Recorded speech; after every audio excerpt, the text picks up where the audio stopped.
Hi crypto kings and queens, welcome to my channel. My name is Natalie. In today's episode, I will show you why I could potentially see a buy opportunity on Bitcoin if we potentially pull back down and retest 20,610 around this level. And I also have 3 targets on the same Fibonacci: take profit 1, take profit 2, take profit 3. But if we would see bigger momentum to the downside and we break below 20,364, the market could potentially create a lower low, pull back up to create a lower high. And what do? I sell the market. Don't forget that I'm no financial advisor. You need to look up everything yourself first, but please continue looking at this video together with me and I'll show you why I potentially can buy the market on Bitcoin or potentially sell the market on Bitcoin.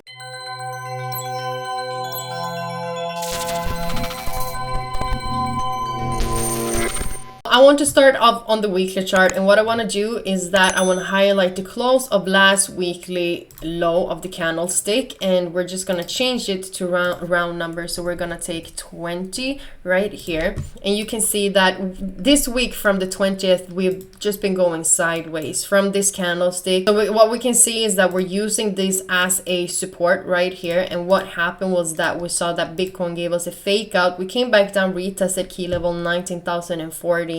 We pulled back up, came back inside the previous support that we did break down from, tried to break it again, but we did close above. Then we came back up and closed above key level 21,040, and right now today we've seen the market going down a little bit. What we can see is that we do have a low, we have a higher low, and if we would see that the market is breaking below 20,315, that could possibly be the market bouncing back down. But we can also see the market pulling back down to this level and also retest the low of last week's close at 20,520. We just might see the market pull back down and create it as another support, and we just might potentially see the market pull back to higher targets. Because if we're looking at the overall, we've seen that the market did create, we are creating a support right now, so we just might see the market pull back up a little bit higher because we just might need to have a pullback.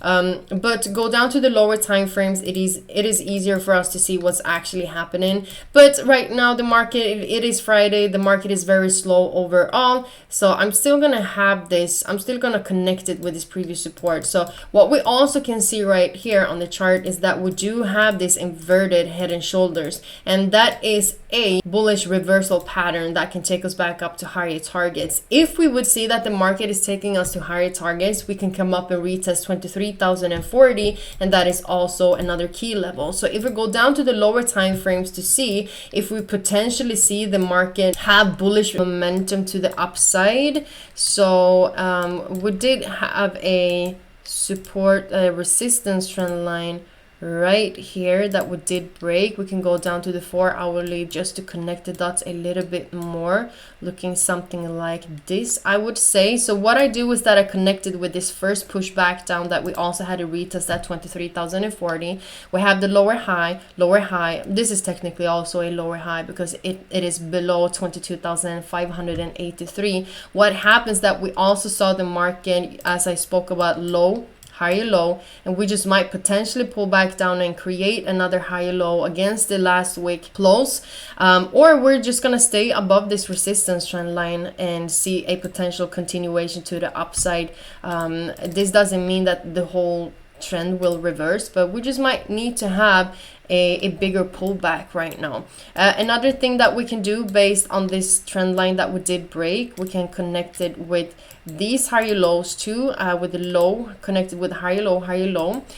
We can go down to the 1-hourly chart, and what I'm going to do is that I will drag a Fibonacci from 20,257 back up to 21,195, and we just might see the market pull back down now to 20,727, potentially pull back down to 20,620. And if we would see the market respecting these levels, we can obviously also come back down to the support that I spoke about before. Everything depends on how volatility the market will be to the downside, but technically the last higher low is this one that we do have around 20,248. So the market has some space to actually come back down and retest this level. Looking at the 4-hourly chart, why I use this because on the lower time frames, on the 1 hourly, we could say that this is a higher low, but it's always better to use the 4-hourly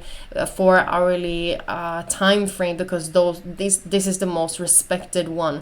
Because if we're only looking at the 1-hourly, we just might, as it looks like we can actually have bigger momentum to the downside now, because we do have a pretty volatile candlestick. So we just might need to pull back down to 20,520. Looking at the 4-hourly chart, it looks so much better. And I also took it from the last high low. We can also obviously drag it back down from 19,957, and we just might see that the other Fibonacci levels will be a little bit differently. So 20,564, potentially 20,416 too.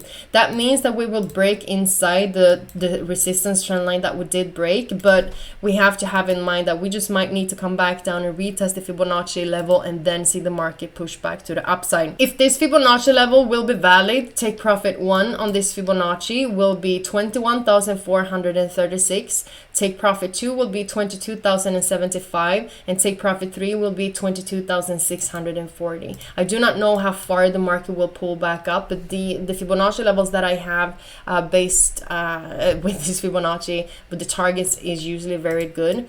So I would just wait for the market to do that. But if we would see the market now from a bearish perspective, if we would see a drop, it is the weekend now, so the market is very slow. But if we do have a bigger momentum and we break below 20,376, and we just might also see the market break the previous higher low at 19,956. If the market creates a lower low, I wait for the market then to potentially pull back up and retest the support in that case, and also the last weekly close of the body. We just might see the market retest it from below, and with that we will also be below this resistance trend line. So everything in that case, what happens around here will only be a fake out. We see the market drop in below again, pull back up, retest the same resistance trend line that we tried to break, and that could be the drop back down. If that is the case, obviously 19,040 key level is definitely something that I look at. If we have a bigger momentum,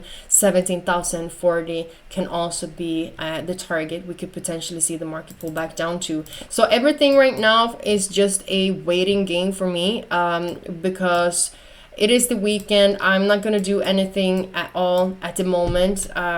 I mean, obviously, if I find a great opportunity, but we can definitely have some momentum to the upside again. And if we see a bigger pullback, as I told you, I look at 23,040, but the Fibonacci levels is also something that I would look at. And so yeah, we just might see the market pull back down now for a retest, and then see the slowly and steady continuation to the upside.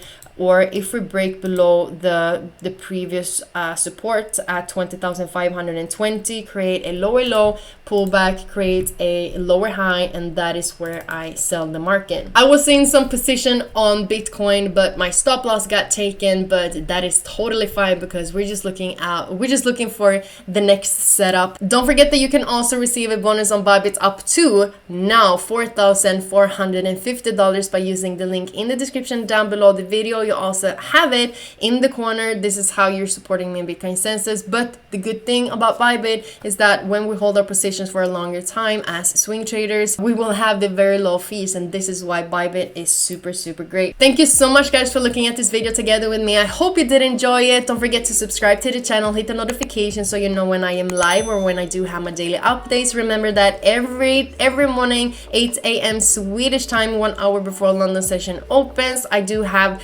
morning live stream from Monday to Friday. So we go through the charts together before the whole day starts, so we have the setups, etc. I love these morning live streams, so don't forget to until next week to be part of that. It is midsummer in Sweden, it's a holiday, so I will go out, I will be with some friends and celebrate this wonderful day. The sun is out, it's super hot weather in Sweden, so it's perfect.